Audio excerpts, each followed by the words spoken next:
Oh, go live, dude. Frig. Okay, now we are definitely live. Hey guys, Infidel 1258 here. Technical difficulties Yo, for a couple yo. minutes. Jimbo's with me. Jim, how you doing? Yeah. Doing pretty good this morning, even though it's not morning. Yeah. Yeah, same here, man. And we've actually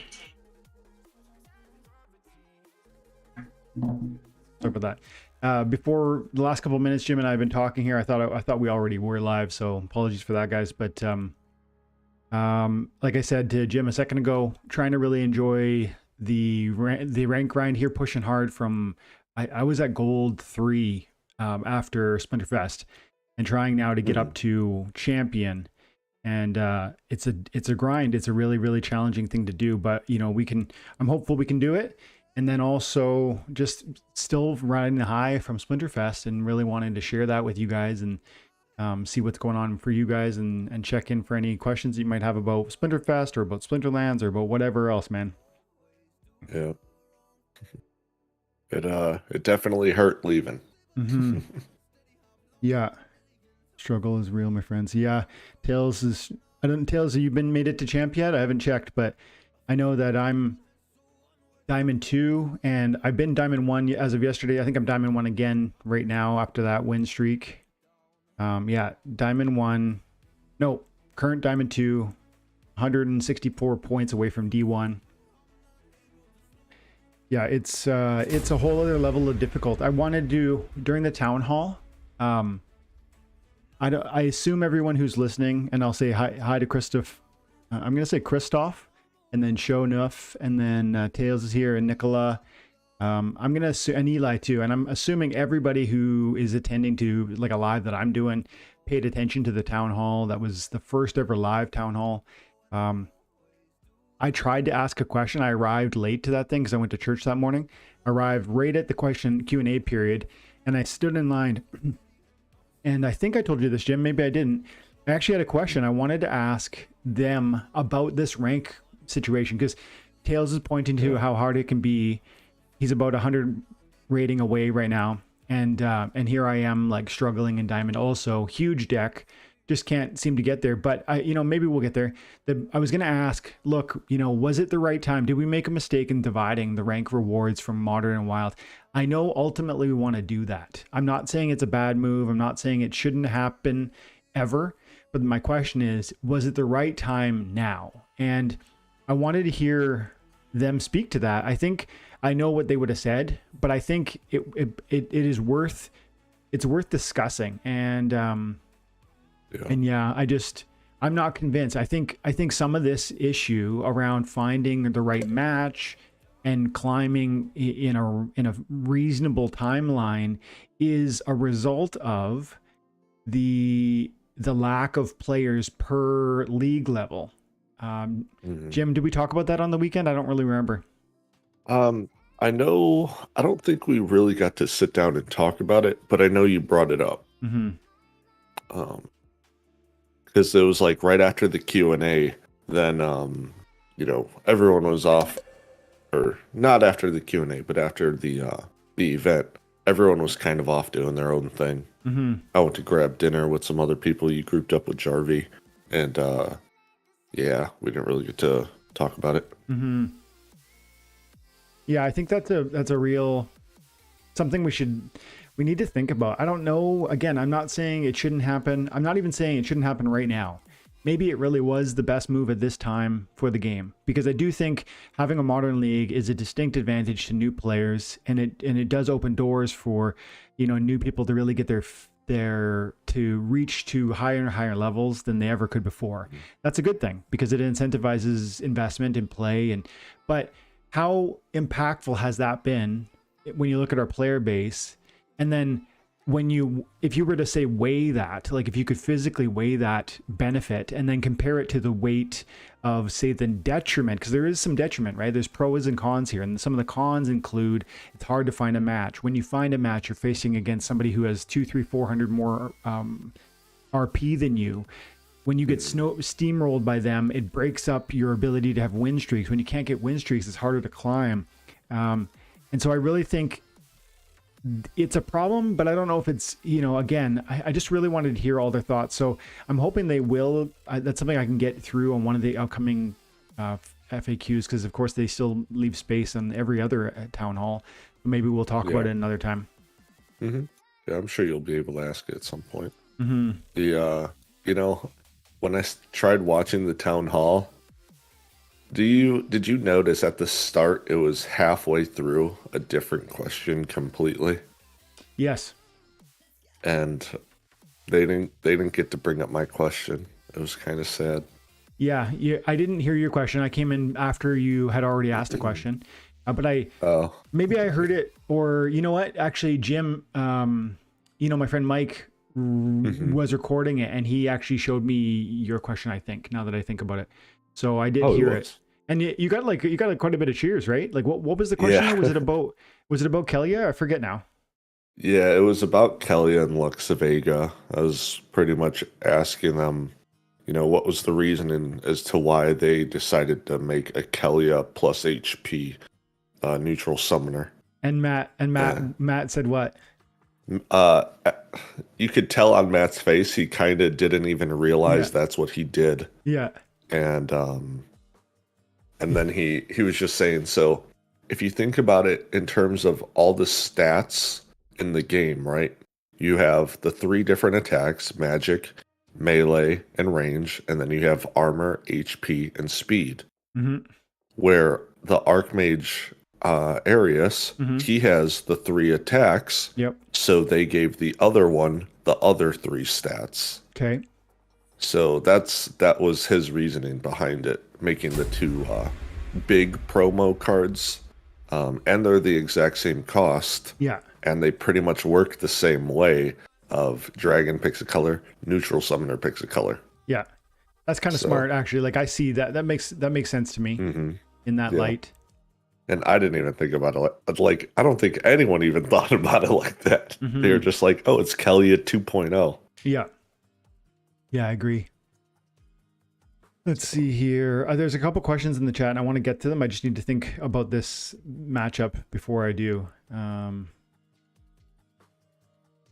Man, with 13 mana, this is the trick here. Like, aim true, everything's gonna hit, all archery, all melee, so there's no point in going like a phase or a dodge or anything like that. You just I want to hit first is all I know. And so I'm thinking like Pyre for 3 mana, so I still have 10 left over, and then just going like, maybe I even try something cheeky like this. And of course I've only got 1 hit point, but maybe we go on a little trample spree. And what else could I do?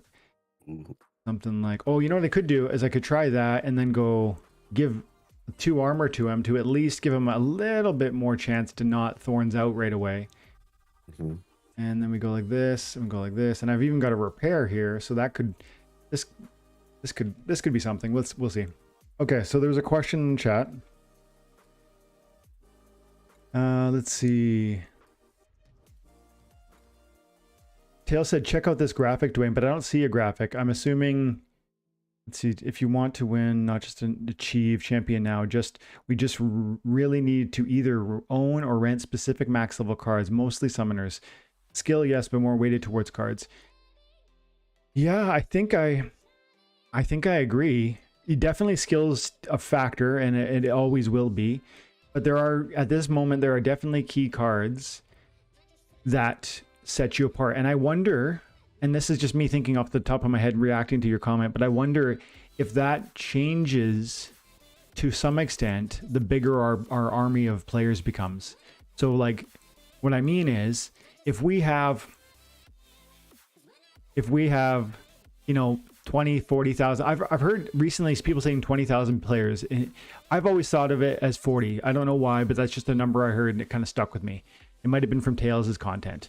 But let's say it's 20. I don't really care for the sake of the conversation. If it's 20,000 people playing and you want to be the best, I think you absolutely require key cards. There's not enough little minnows and even like dolphins for you to fight against and thrive on, like to feed off of, really, because every one of your wins is a victory. It's like you're feeding off of them. You're getting focus points and RP through your battles.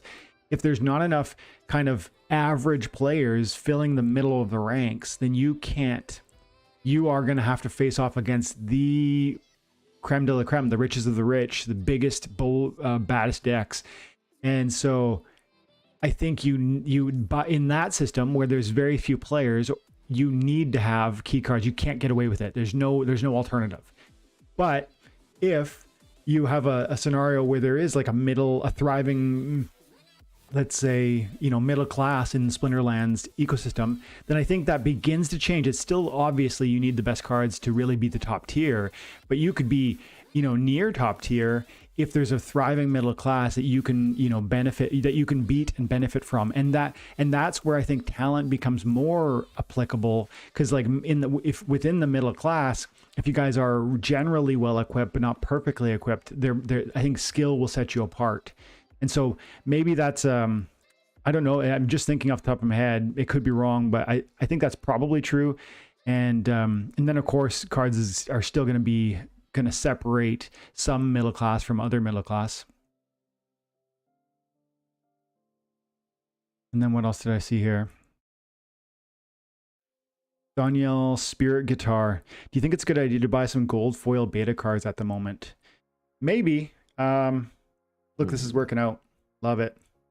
I think you do if you're going to be doing gold foil in your brawls, and it's not going to just be like the modern ones to where it's any card. I think it's a good idea. I don't see a Twitter link, Tails. What I see is you left a comment that says check this graphic out, and there's nothing. And then I see your second comment about how it's cards over talent. And then I see a third comment saying images in the Twitter link above. I don't see a Twitter link. Maybe on my end it's being blocked. I don't know. But I can, if you send it to me on Twitter, I can check it out there because I've got my Twitter open. And yeah, I agree, Jim. The gold foil cards, especially if you're in a guild right now, guys, you need to be prepared to be astonished by the rewards that are available to you within the guild brawls. I think Cryptomancer, the developer that's largely in charge of, among other things, the guild brawl economy, when he has spoken about this in the various town halls, I don't think he's minced words. I think he's been very clear that the rewards are going to be massive. And do you agree with that, Jim? Was that your take on what Cryptomancer has said, or what the team has said about the SPS rewards coming to brawls, that they're going to be very substantial? So Bulldog actually posted some screenshots of kind of what it would look like in eye candy a while ago. Okay. I'm going to see if I can find those for you. If you do, I'd love to see it. But that's my inkling, my guess is that we are going to be very impressed by the highest level of rewards from the SPS payouts at the guild brawls. And so the question asking, like, should I buy, is now a good time to buy older cards, is now a time to buy gold foils. I think having a gold foil deck is like the main way to distinguish yourself from every other player in this game. And not only is it going to give you personally benefits from your rank points, because you get those bonuses for gold foil or for beta or alpha or whatever, and that's huge in and of itself. But opening the door for you to have a kind of a niche within your guild brawls is huge, because these rewards that are coming, I believe, are going to be substantial. Yeah. All right. I found a very important one. Cool. In Discord? Yeah, I'm about to send it to you. Okay, I just want to take a minute here and get this team together before I check that. Let's see. So I can send you these other ones, but they're not like insanely amazing. But I could still show them to you if you want. Cool. Yeah, no, but that first one is the important one. Immunity. Let's just try. Let's try this. Boom.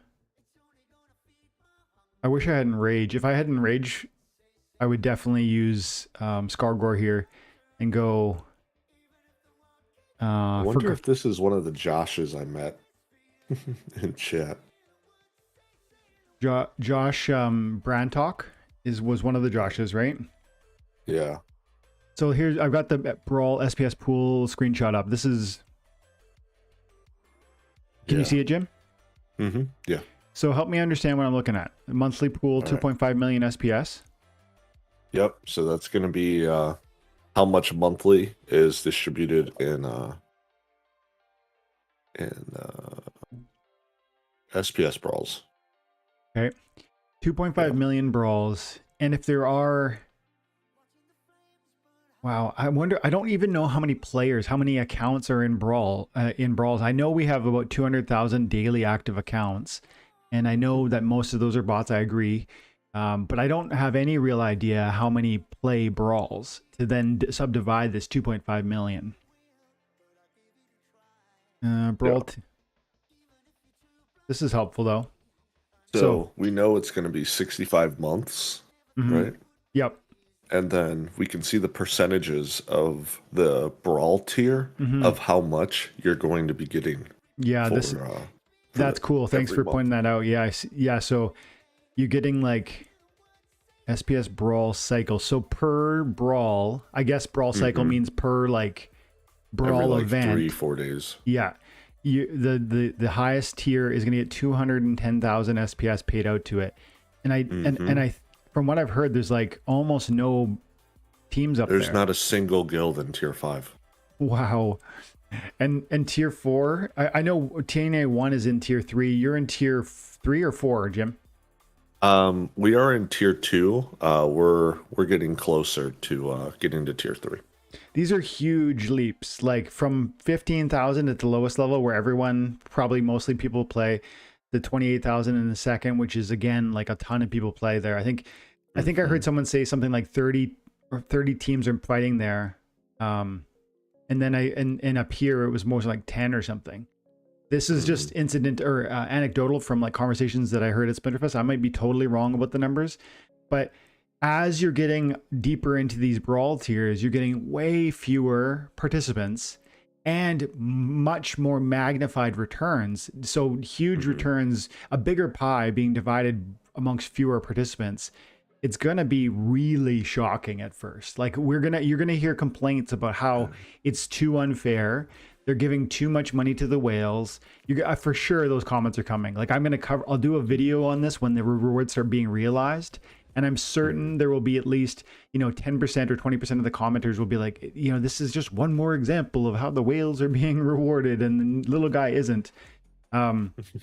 So that's how big it is. Like, I mean, it really is dramatic. And now is a moment where you could think about this and start to move toward these benefits. Like right now, it's not a realized opportunity, but it's coming.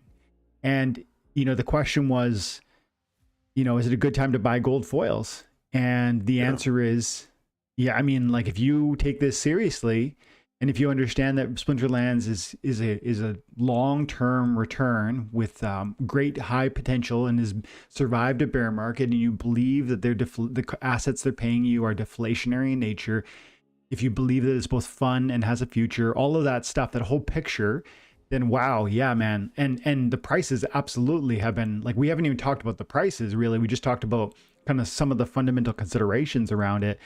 But I mean, some gold foils are really inexpensive, and these are more modern ones, but even some of the older ones are really being kind of, I think, slept on.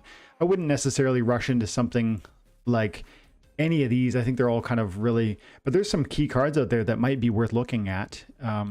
Divine Healer to me is really important if you play in the wild. Crustacean King is super important if you play in the wild. Feral Spirit is part of a sneak attack white team that beats me regularly, and I hate it. And so, I mean, these are really expensive. Like you'd say 45 is too expensive for most people.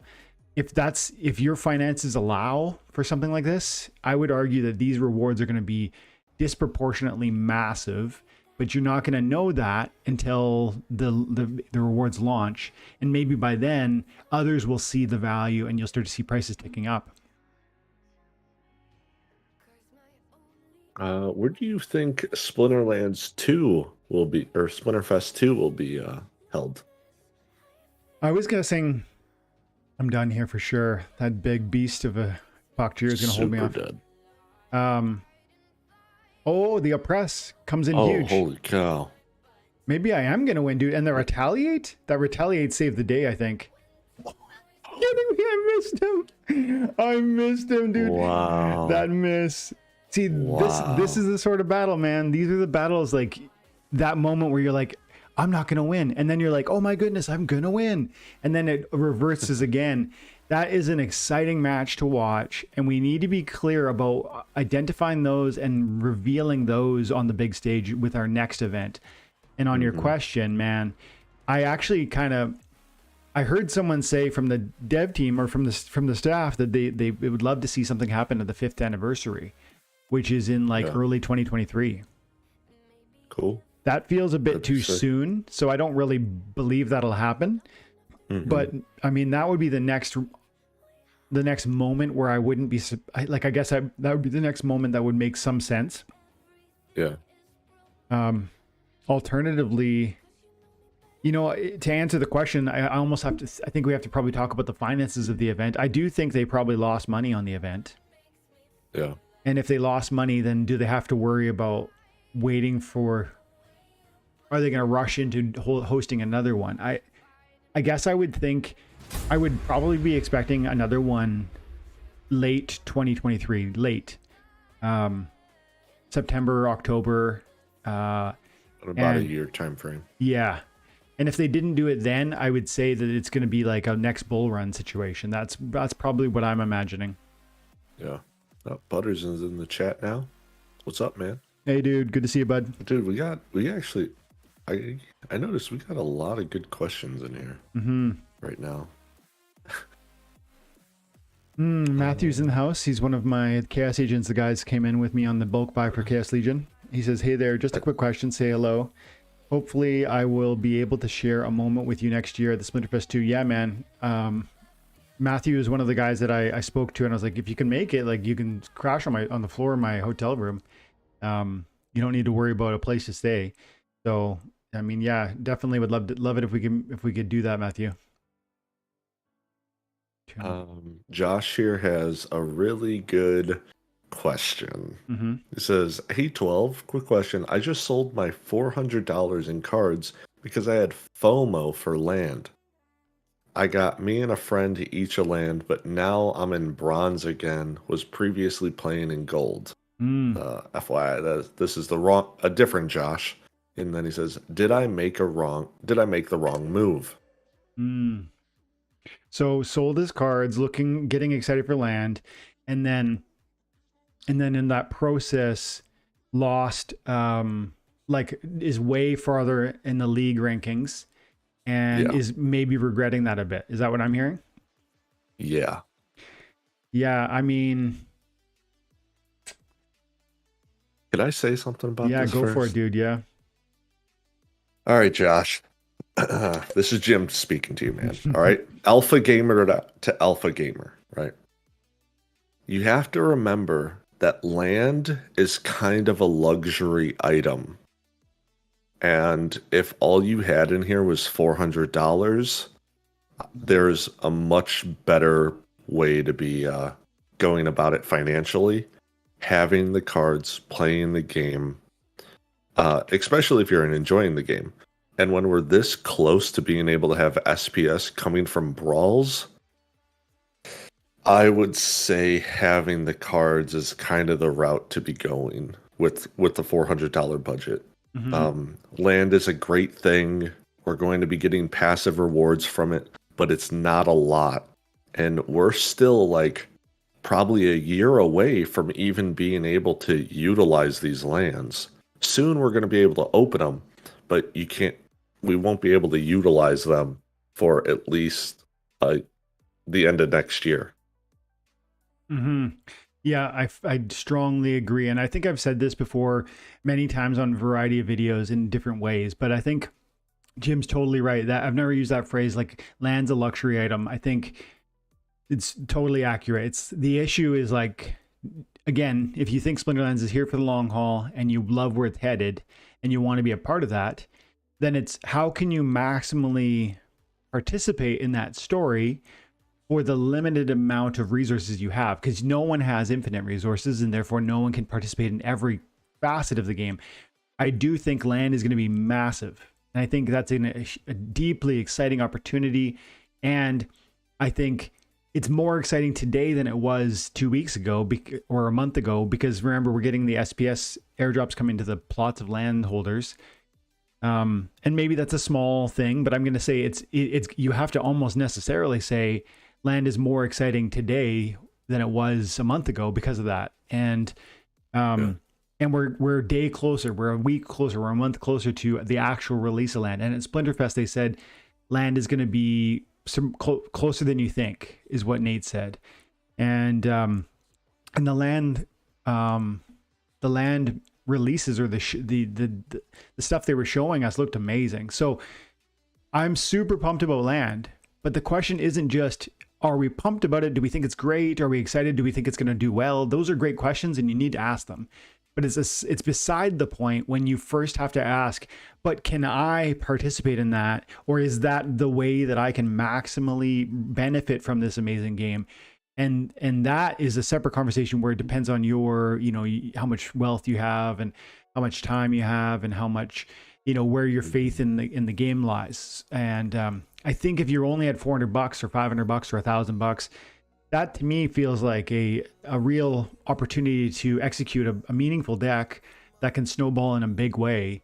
And that would be probably how I would play. It'd be definitely how I would play that, because I feel like the rank battle game is a money tree. And sure, it's only printing a little here or there, but that win just gave me 1.5 SPS or something like that. And I'm playing at Diamond, you might say, and I have perhaps I have some bonuses that you don't have, and sure, but I mean, like, to put money into cards is to literally have an opportunity to print new cards. You get free cards through your rank rewards. You get free SPS through your rank rewards. You get merits, which go to gladiator cards, and heck, can be burned for DEC if you want. So I feel like this game literally is a money tree. It's just it prints money slowly, and if you're patient with that, it can be very exciting. And I wonder what you'd have to say. I want to ask a question to the questioner. Do you feel like land and the FOMO around land is really what caused that? I think that was part of the question. I think that was what he said. And I just, man, I think we got to be careful about chasing those sorts of, like, that sort of excitement. We almost need to take a deep breath and say to ourselves, I'm here for 4 or 5 years. I don't need a big gain in the next few months. What I'm trying to do is enjoy my time playing a game that's fun, and that will lead to something big. That's my view. G said that he was sitting with Hardpoint at dinner, asked him about the next one. They really like Vegas as a venue. So I'd say about a 90% chance. Hey, G, you know anyone who's looking to sell a VIP pass voucher thing for Lux Vega? Vega? Let me know. Mm-hmm. You trying to get I know a guy looking for one. You're trying to, I know a guy looking for one. Yeah, I know a guy. Hit me up. Lux Vega is going to be serious, and I heard it through the grapevine that you were curious about those gold foils after you heard more about it, and you talked to, I think, Steve, right? Was it Steve that kind of was talking about that? We talked about it the dinner, Sunday night dinner, the one you didn't group up with us. Yeah. We talked a lot about Lux Vega, which I guess I can kind of reveal. Yeah. You want to know? Want to hear some stuff that we were talking about? Sure. All right. So first things first, she's going to be a promo. And if I'm able to get her gold foil, we're looking at 20% more rewards, right? From just one card. Whoa. She's a neutral card, so she can be played every single game. The only time you can't play her is they said that Little League. Yeah, exactly. I thought you were going to say the no neutrals, and they said that was not a problem. Yep. Go on. So that's gonna be great. And the biggest thing about it, well, one of the biggest things for me about it is I pretty much only play in gold brawls for my guild. So always being able to have a summoner and even maxed out summoner. So when I'm looking at doing the diamond golds only for our guild, I will be the one that is able to do that. Right. And so if someone else wasn't even a part of a guild or was looking to join a different guild, having that gives you a huge bonus to even being able to join one, because it's like, well, I have an amazing summoner in the highest tier of gold only. And the last reason we that we were talking about is you don't need any other summoner in the game. Sure, if you want to have them for like a little bit of variety, you know, some crazy combos, but you don't need any other summoner in the game. Just make sure you're going to have to forfeit those Little League games. Hey, Jim, I totally agree, and I want to accentuate your point. First, I want to say, Ivan, shout out to Ivan. Thanks for the contribution there, brother. Super Appreciate sticker. That. I know, man. Yeah. Awesome. But guys, if you're not paying attention to what Jim just said, you need to zone in here. Like if you're doing something else on the side and you're just half listening to what we're saying, you need to pay attention right now. This is for real. This is a gigantic moment for Splinterlands. There has never been a neutral summoner, and neutral summoners can be played in every single match, unlocking all of your other cards. Okay, there's certain situations where if you've got a blue deck and you want to use your neutral, you won't be able to use the blue deck because blue will be disqualified from that match. However, the idea that you always, except for one rule set, have that summoner to utilize is going to mean that if you have a halfway decent fire deck, but you don't have a good summoner for your fire team, for that matter, any of your other splinters, you could have all of them be like pretty good with no summoner, but have this one summoner and be playable in every rule set in every match, in every rule set except for Little League. It's a gigantic advantage. It's huge and it's deeply important. And the 20% bonus on rewards on the focus points is huge. So holy cow, it's not just the R shares. I believe it's also counting towards your SPS you get from ranked as well. Yeah, it would. Yeah, it absolutely would. And this is a huge deal, guys. This is I'm gonna lose this one, I think. It's a really big deal. Yeah. And like I have the normal ticket, but after we were talking about stuff with it, it was like, dude, I think I'm gonna have to get a gold one. Yeah, I sure it's a lot of money, but that's a long-term investment that is going to be paying back dividends on top of that thing is going up. Yeah, 100%. Yeah, I think I think now that we understand what it is, I actually believe it's underpriced for the purchase price, which is really unusual. Like even for Waka, I thought it was overpriced for, although I wasn't sure that Waka would be bad. I thought he was going to be strong. I thought he was overpriced. For even Dr. Blight, when he first launched and the prices were established, I was like, that's overpriced, and I sold it. This one is one where I don't feel the same way. And I could be wrong, but my feeling is that whatever this goes for at the beginning, and maybe not the very beginning, like the first listing will be necessarily overpriced because of supply demand, but I need this card. Like I really want the gold foil copy also. And I don't know what that's going to require of me. But man, like this card's too good. And I have 2 of the regular foil vouchers, and one of them I've kind of promised to one of my guild mates. Darkstar asked me to hit me up and said, like in advance, like, would I be willing to sell it to him for it? So yeah, I if he wants it, I will. But I'm going to buy one of the regular foils, and I'm going to hopefully get a gold foil in addition, because this card strikes me as too important. What do you Yeah. guys? What does the chat think about this card? Like, I want to hear if there's anyone who's like a naysayer. If you feel like the neutral is not good enough, if you think the stats or whatever, I'd love to see some sort of comments on that. But to me, it strikes me like, look, Kelly is a strong summoner, and this is Kelly a plus. Not to mention the neutrality of it again. Remember, that's so key, and you can always play So it. much variety. Yeah. Let's see. It's Here. kind of ridiculous. Black Feather says, "Hey, good to see you, buddy." And he said, "Must be early for you." For me, it's 11:54 in the afternoon or morning, so it's almost lunchtime. And then Butters, I would definitely do Vegas again. Man, me too. I hope they do Vegas again because it feels like accessible. Like it's, there's a million flights that go to Vegas every day, week, month.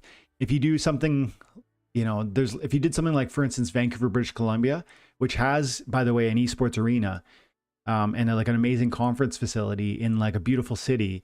It's not nearly as accessible as like a Vegas. Like the hotels are more scarce. The parking is more, everything about like a city like my own or even Seattle is not nearly as well equipped as a Vegas. So that's exciting. Oh. And Horace, he asked a question earlier. He said, when will tower defense SPS rewards starts?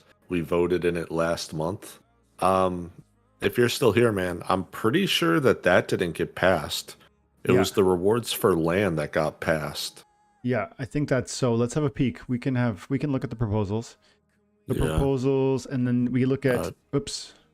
Yeah, you just got to change the active. Yeah, so go filter. And then failed. So this was the one, I think. Let's have We'll pose. Anyone requesting refunds? Oh no, that wasn't it. So maybe he's right. We would like to. Oh, did it pass? Before press. Yeah, no, this is pack related. Okay, so maybe he's right. Let's. I thought that one failed too. Let's see. Passed. TD reward pools. Yeah, it did pass. Okay. SPS for tower defense. That's. Yeah, I think they. Is this the one? Wait, that's not the same thing. No. We're looking for number 9. Oh, it did pass. Begin SPS reward payouts for tower defense pack holders. Number 9. Okay. Yeah, I totally thought this one. Oh, this one. Like Dwayne was like, "Nah, fam." Look at that, dude. How did that happen, guys? No, I'm just kidding. Leg. But look at how close I was, dude. Wow. Yeah. I didn't even vote. I just didn't think... put a down vote for the landholders one. I really don't want to start getting into more SPS rewards based upon the white paper that they had showing they're looking to slow down SPS rewards throughout the next 5 years. That was a fair point. I heard that be raised. I respect that consideration, but I thought with the land, those people, mind you, I only have 15 plots. So like at this point, I have very little stake in that game anymore. But it strikes me as like they bought some people invested a lot of money into land, and it went from $15 to $700, and then from $700 per plot down to $150. And that roller coaster is really hard to swallow, to like bear when you get nothing anymore out of holding it. And so I thought if anyone deserves sort of those sorts of rewards to be paid out, I thought land. But I actually thought the tower defense didn't make sense to me, because it just strikes me as like, look, like tower defense is brand new. Why are we like, they haven't waited. They haven't like had to deal with that. So I mean, I assume that probably offends somebody who bought tower defense. But that's just my honest opinion. I thought it was too early for them to maybe merit that, but it passed. And so, I respect the fact that it passed. That's the whole thing about governance. If our community feels it should, then it will. And if they don't, then it won't. Mm-hmm. But to answer the question, I don't think anyone knows when it'll initiate. And I think, but you have to imagine that 20 days ago it was decided. And then remember, there was all the Rift Watcher reimbursements. And then there was Splinterfest, which is a huge attention sink. I bet all hands were on deck. In fact, I know they were, to really make Splinterfest what it was and what they were hoping it would be. And so I suspect everything else was back burner, including this. But I'm sure it'll be in the next couple weeks, I would think. Hey, Jim? Yeah, I don't know exactly when. Wait, someone said October 18th in chat. So maybe it's gonna be next week. Could be. At iHorus. He said, I believe October 18th. It was from G, whoever G is. Ivan, I'm seeing a comment that's different but important. Let's see, what did G say about the 18th? 2 under Ivan's post right there. Okay. Oh yeah. Under. October 18th. Yeah, no, I don't know. I haven't heard anything about it, but I wouldn't be surprised if it was that soon. That's only 6 days away. But like I say, they had to figure out Splinterfest first and foremost, and then once that was done. But I see Ivan dropped a comment, and Ivan dropped the super sticker earlier, and I see he said he was talking about the profitability of the event, and he said I don't think they lost a lot of money, 80,000 in just VIP tickets. Plus sponsors, plus regular tickets. So there's about, if we can do the math probably, like there was, if it was 80K in VIP tickets, I didn't know that. I didn't know there was 40 of you guys. And then there's another probably 300 people paying 300 each. Is that 90,000? And so we're pushing, we must have been a quarter. Is that right? 300 times 300? 300 times 300. Yeah, 90,000. So we're up to, we must have been $250,000 from the ad revenue, from the ticket sales. And then Matt and Aggie said that they funded it, which to me means that they pretty well didn't care if it was a loss. Like they were just pumped to do it. So I do think they'll be eager to do it again. I do, like I said earlier, doubt that it'll happen in February, which is when that next timeline, when the what's it called? I'm just a little distracted here, guys. Hang on, bear with me.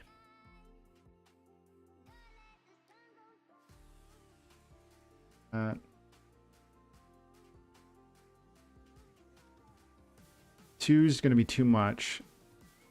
I go like this is probably always helpful in there. No, we gotta go.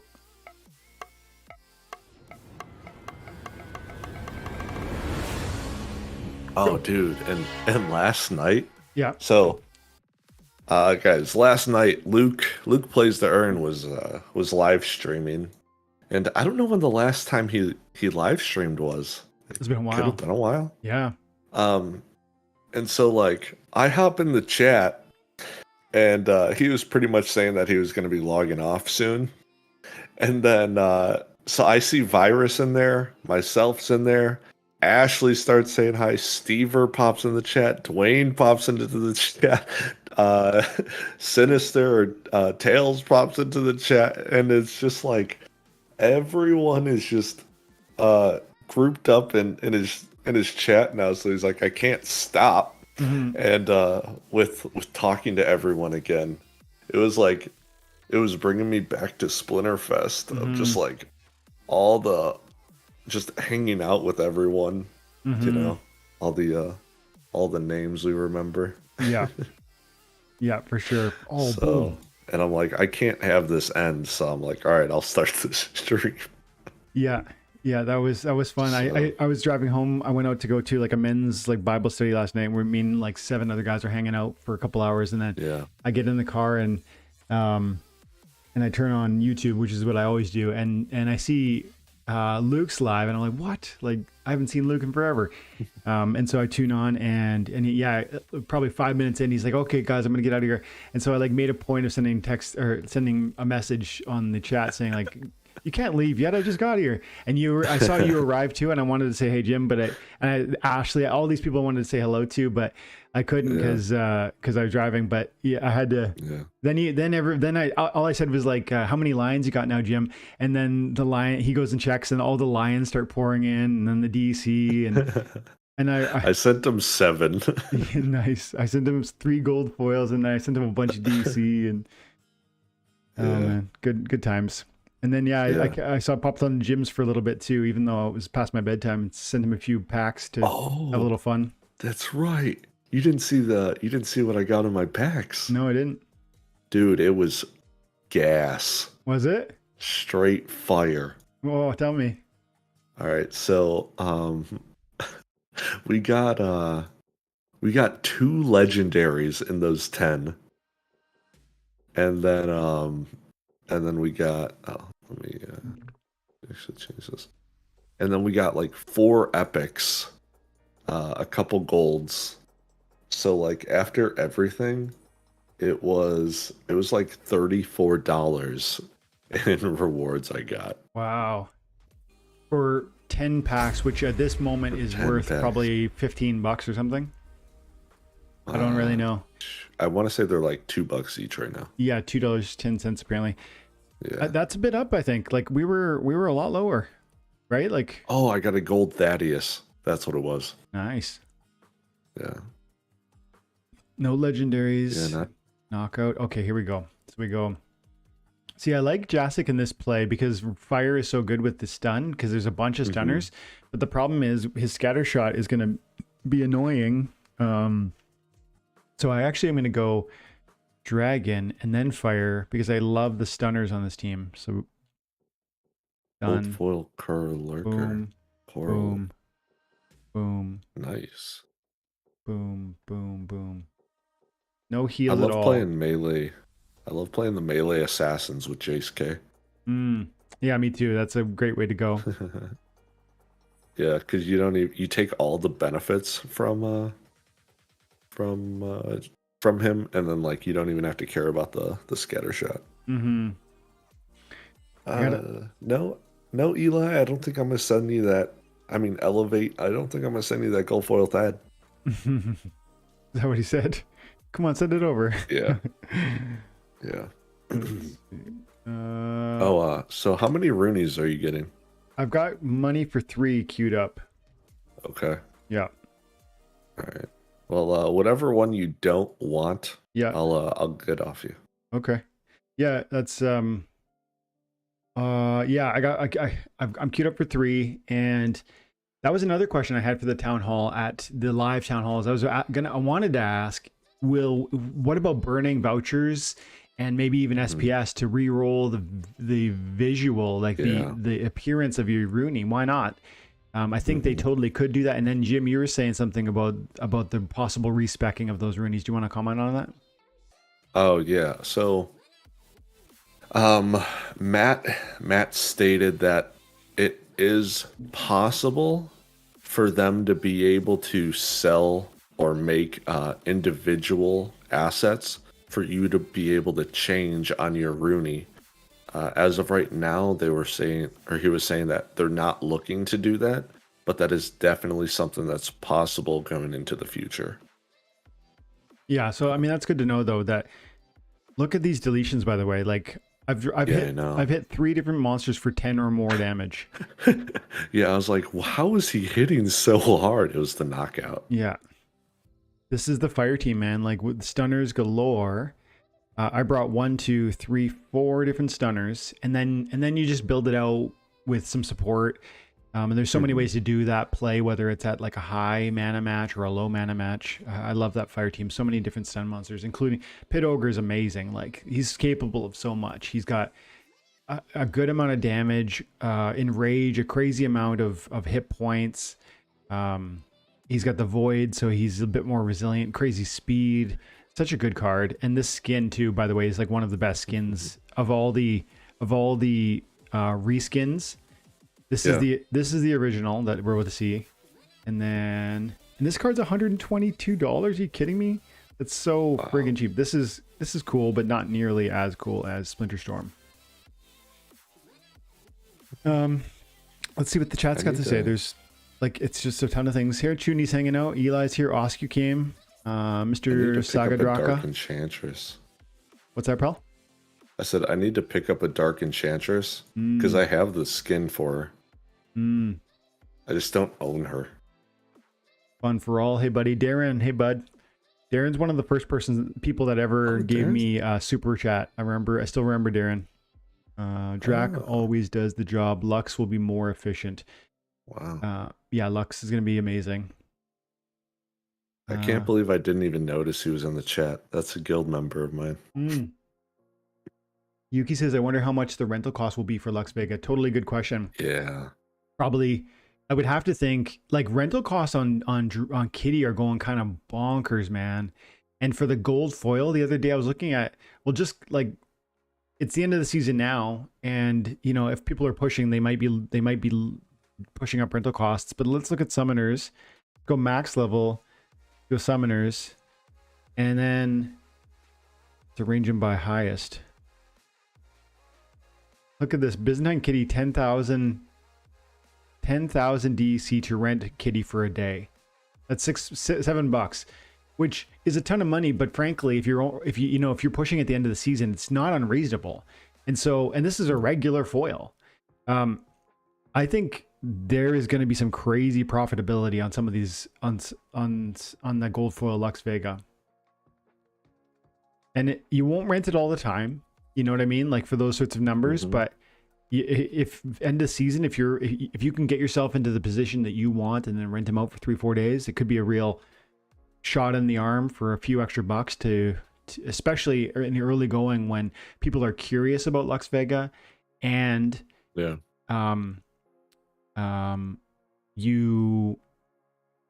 guess that's just it, the curiosity factor.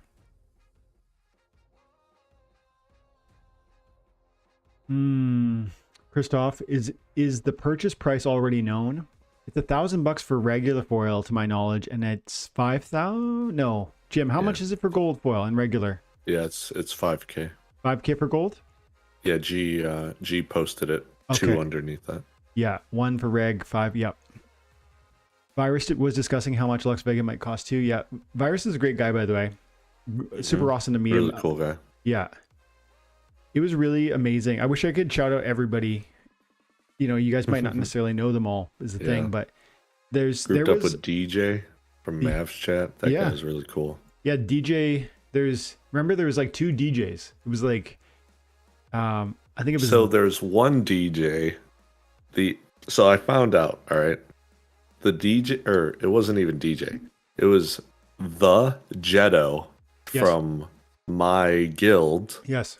But when he says it, it sounds like Jetto. Yeah. Right. And he's the one that we sat down with at the Diablo restaurant with Hayden, I think. Yeah. Yeah, exactly. And then there was DE, like Jeddah, I think was his name. So when I brought that up to him, he told me how to pronounce it. It's Dehota. So, but if you don't say it, if you don't correctly pronounce it, you know, or like I even told it to him, I'm like, all right, we have Dejetto and then Dejota. So it was like, oh no, it's Dehota. And I'm like, oh, all right. That makes it so much easier. But we were kind of getting confused with the names. Yeah. That's me, LOL. Yeah, I saw you in here earlier. Let's see.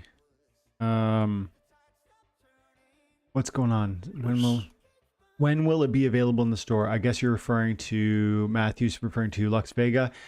They got to. I think so. Yeah, that's a good question. Maybe there's something on the window. Let's go look at that. Oscu says, "Hey, Dwayne, how you doing? Hey, buddy, good to see you." And looking forward to when Splinterfest makes it to Europe, and you're going to be there, buddy, and then I'll be there too. So we'll have to sell another kitty or a future card with crazy appreciation to make my way over, though. You say sell a kitty or sell a kidney? A little column A, little column B. Understood. Yeah. I wonder how long the selling of Lux Vega will last for those who don't have a reservation. I feel that window is going to be pretty short, Matthew. Yeah. So let's see here. Skins, potions, licenses, Rooney. So it's not up yet. I assume do you think it'll pop up in like event window, or there has to be I assume it's going to be event. This is first of all, this is an amazing card, dude. Like, look at this art is sick. And yeah, we already talked to her about how the ability is nasty. Yeah. What else is going on? Let's see here. If you're gonna be here for a few years, I think you can get so much utility and value. On the mark from he's talking about Butters was talking about the owning Lux Vega. I think so too. The longer the longer the vision you have for Splinterlands, and the more time you invest in it, like, right, the more reward you can reap from it. And sometimes that means financial commitment, and other times it means your time. But certain key investments, such as this card, will separate you from others. And like Jim said, if you got like that sort of gold foil opportunity, which is a crazy amount of money, but if you have that, it's gonna really set you apart, I think, in brawls. I mean, just look at like the win data around, and hang on, where is she? Summoners. At the diamond level, this card, Kelly Friendle, gets a 61% win rate. This is a rare summoner, and I'm gonna argue that Lux Vega is not a little better than this card. Yeah, you might say it's just one heart better. No, it's like the difference between Kitty and Yasik. Like, they both have +2 speed. They're both quite powerful, but Kitty unlocks every splinter and gives you that partnership, which unlock new synergies. I guess there won't be new synergies in a sense with Lux Vega, because it's not like you're bringing in dragon monsters to pair with your main splinter, but you're going to just the fact that you have that consistency is really, really significant. And you always have you have like the Kelly Friendle tool set, and you can bring it to bear with any of your other splinters, which is really cool. And especially when you see the win rate on this card, and it's not just a diamond, it's not just a gold. Whoa, that surprises me, actually. Silver has a low win rate for that one. And then bronze. This is the sort of thing where like bots are just getting confused. Like, you know what I think about bots? This is a side note. But I think our data gets skewed on what is meta, because the bots find something that wins, and then they replicate it over and over and over again, which draws up the play statistics on that sort of mechanic and that sort of team. It doesn't necessarily mean, and maybe it wins a fair bit. It doesn't necessarily mean it's like particularly strong. It means that they play it all the time because it does win a fair amount. But then I think something comes along that's new, like we saw with the Coral Lurker and the partnership with Scargor, and it's new, and they just don't have those cards, so they can't drive up that play style in the data. So you can't always trust. I guess my point is, you can't always trust what the data shows, but we have to look at the themes. Like, for some reason, Kelly has a high win rate at diamond, gold, and champion, diamond, gold, and bronze, but not silver. I think the silver is an aberration. And you probably can assume that Lux Vega is going to have something similar.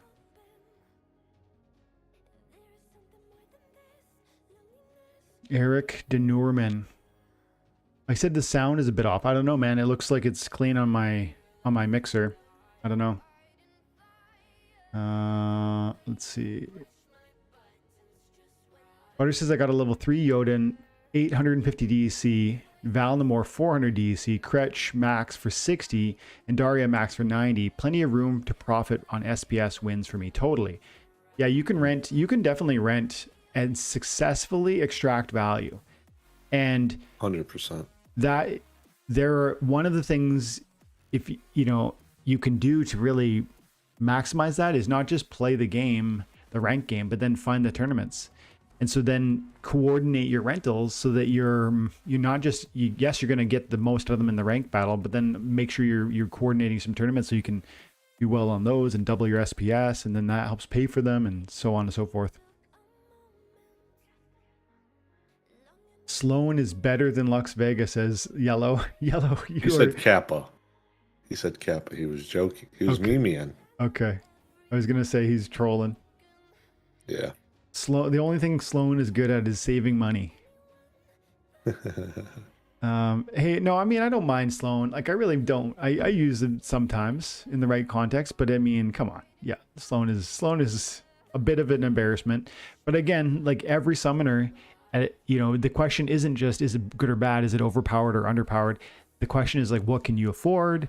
And if you need a summoner to play the game, but you can't afford this $5,000 gold foil Lux Vega, guys, like, don't be scared of using like Sloans and stuff like this. Whatever's cheap. And that's what I've been watching. I've been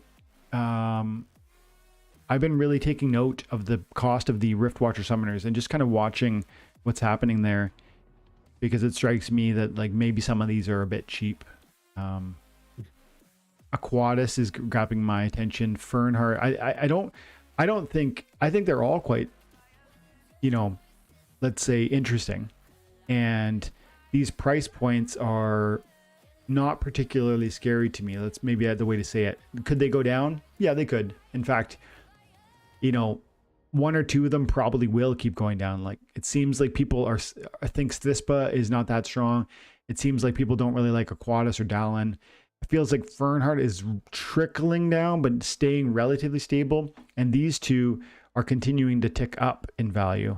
So if I was a new guy getting invested right now, I'd be looking at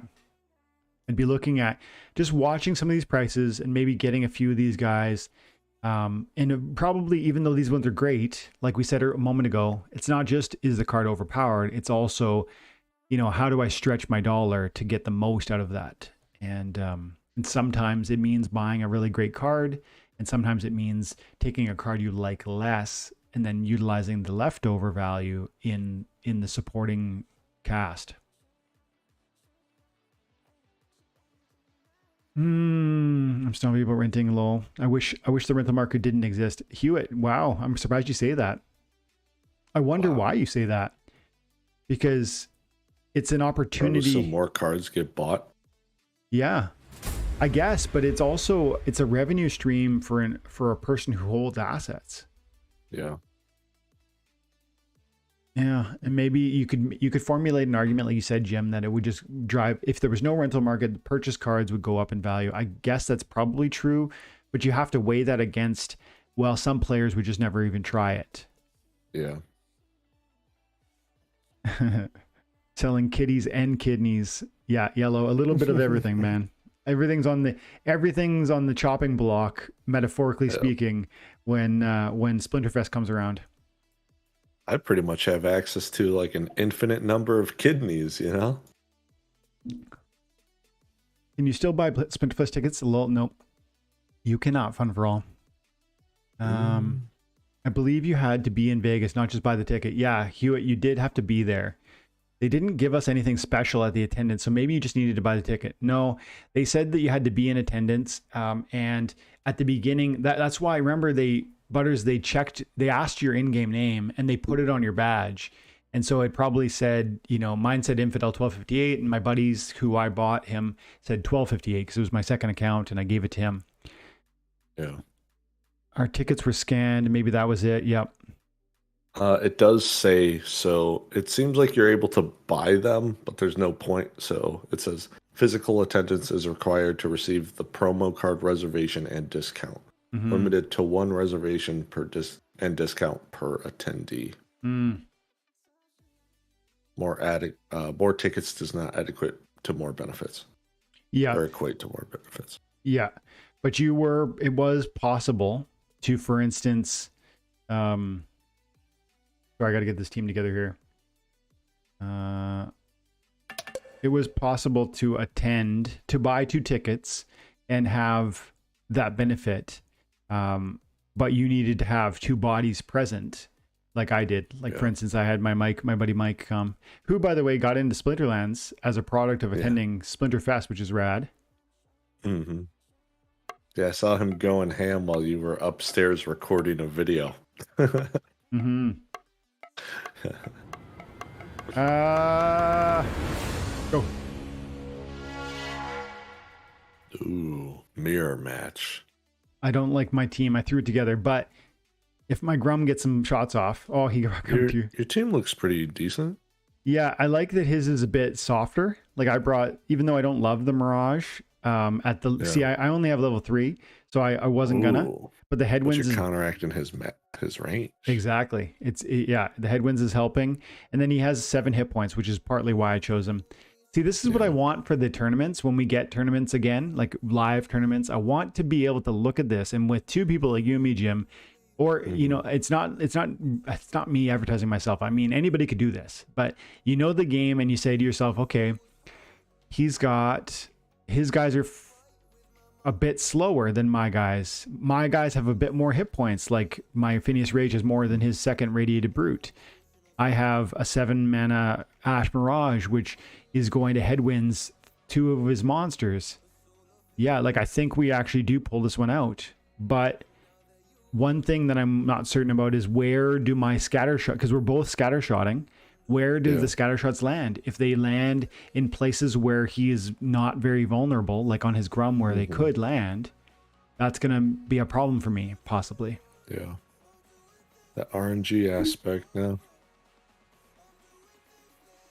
And stuns too. We both brought the stunner, so if the stun stuns, it could be trouble for me. That's that's that. Beautiful. I feel like that's a wrap. Yeah, having the double blast gave that was nice. We've been cruising up here while just hanging out, which is nice because it takes. I guess I would have did a separate video for just grinding. Man, I'm only at 70%. I feel like I don't even know. I played at least 30. Nope. I've only played about 10 matches or something like that. It's not. I've been lots of talking, not enough playing.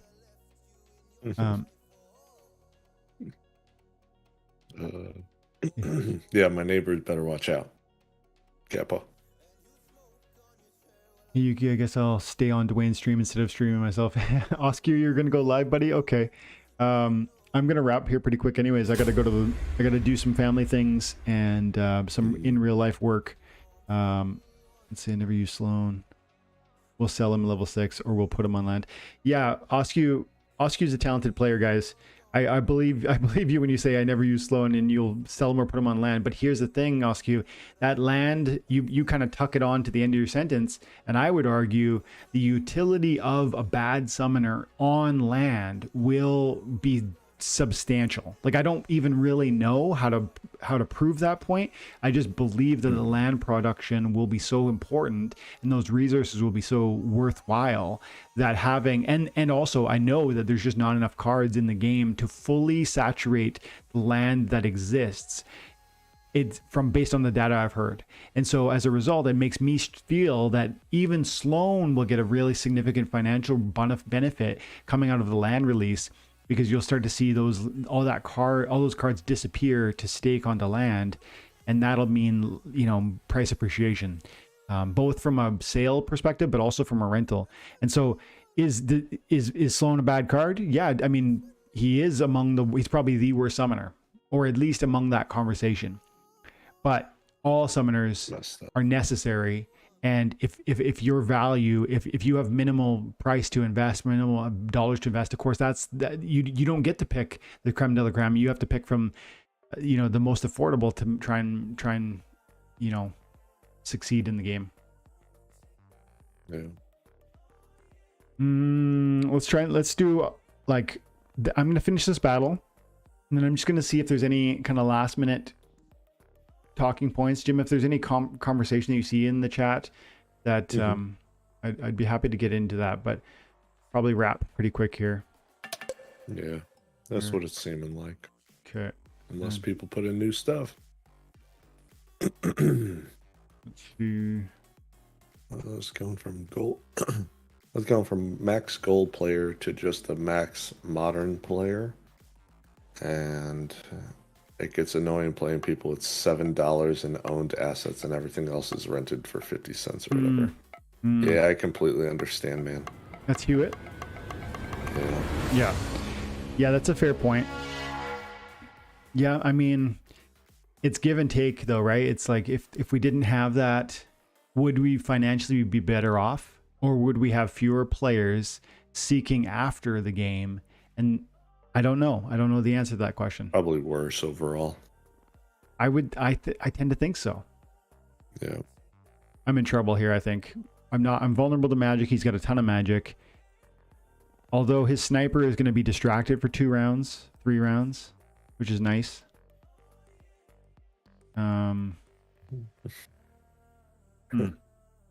Dude, I can't believe I didn't realize I was stuck into That was gold. Jarvie. That was gold. That was golden.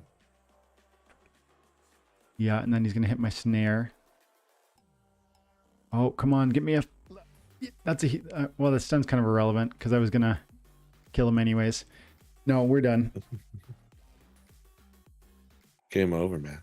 It's game over. That's a great movie. Classic. Aliens. Okay, so yeah, that'll be my last match. GLG. What's that, pal? Oscu is saying talking point GLG. He said, what is your strategy? GLG.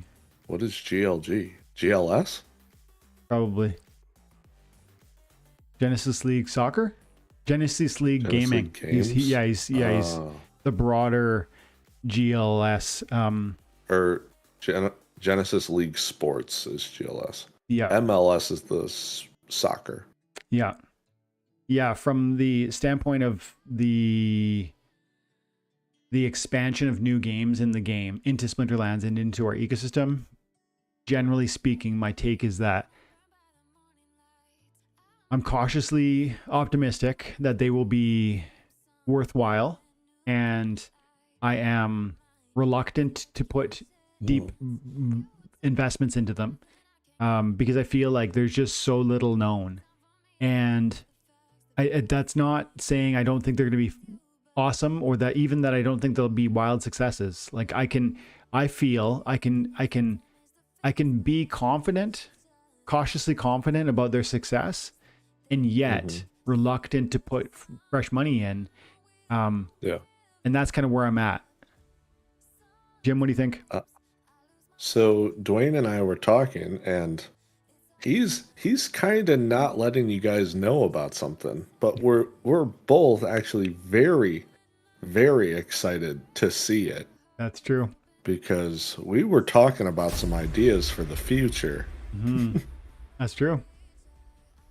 Yeah, so, I mean, it strikes me that I think we could say that it strikes me that it's exciting that what is being, the doors that are being opened by this new development, because this is pointing to a whole new kind of mass production engine that will open significant doors to many developers and great ideas that will turn into new blockchain-based video games that are exciting for so many reasons.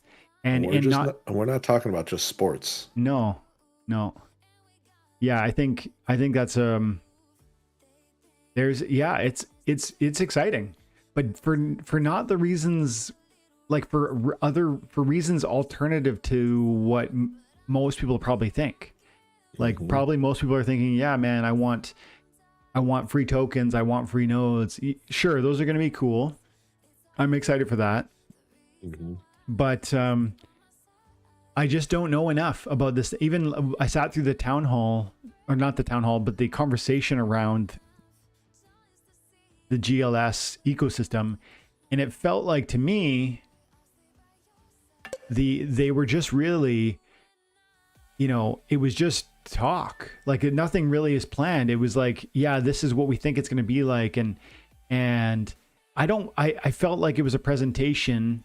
I didn't feel like it was a determined process, and I'm reluctant to put deep faith in that, but I'm not reluctant that technology, like I'm super confident that technology will translate to massive technology game opportunities for us in the future. Yeah. And on top of what we were talking about earlier with the Rooney stuff that Matt has talked about, of the technology to be able to change this stuff on your cards. It is there, Yeah.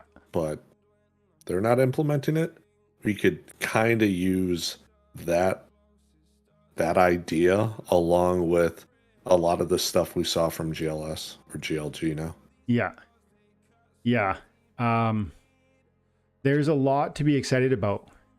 But to me, it comes primarily out of what new opportunities will arise out of, nice, I love that, retaliate, out of this, the technology that's being developed here. It's not so much, is GLS going to be awesome? Sure, it probably will be, but it's more to me, what doors does that open? Because it strikes me that it's going to open big doors, including stuff that Jim and I are talking about, and hopefully one day could be a reality. Yep.